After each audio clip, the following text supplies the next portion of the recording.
Assalomu alaykum O'zbekiston fuqarolari. Men Qozog'istonda qamalib yotgan Sardorni onasini, begunoh yotgan bolamdan ozod qilib chiqishini so'rayman.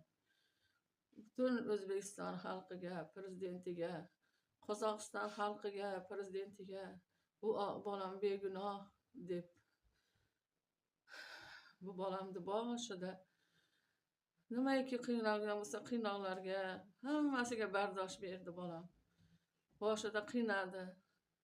Qiynalganda qo'rqqanidan emas, u juda azobda hushsiz yotganida bo'yniga og'izdi. O'sha o'rda boshi leytenanti Sanjar Alibek degani, Beksaidov, Nurilbek degan tergovchilar, uning yonida bir 5-10 ta politsiyachilar borib, meni bolamni oyog'iga gazeta o'rab, skovchlab, krevatga yotqizib, elektroshoklarga qo'ydi. Uning o'rtasida meni bolamni bo'yniga qo'yish uchun oilasini, bolalarini o'rtaga qo'ydi. Meni bolam hech ham bu gunohni qilmagan. Mana 7 oydan beri o'sha Qozog'istonda, Chimkentda qamoqxonasida yotibdi.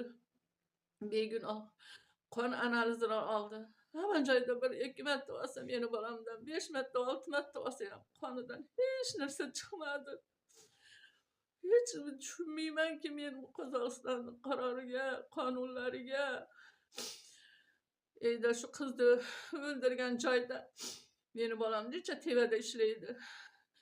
Bir marta o'tgan video kamerasini oldi xolos. Qolgan kameralarda aslo yoqtirmadi. Dadasi borib aytsa ham uni aslo ko'rsatmadi. Bu yerda nima ish bo'lyapti Alloh biladi. Meni bolamni o'sha paytida, sud bo'lgan paytida, birinchi sudida bir qizni mayli joyi jannat bo'lsin, qizni akasi kelib ham bu bolani kuchi yetmaydi meni singlimga desa ham unga ham quloq solmadi. Hamma politsiyachilarni bilmadim.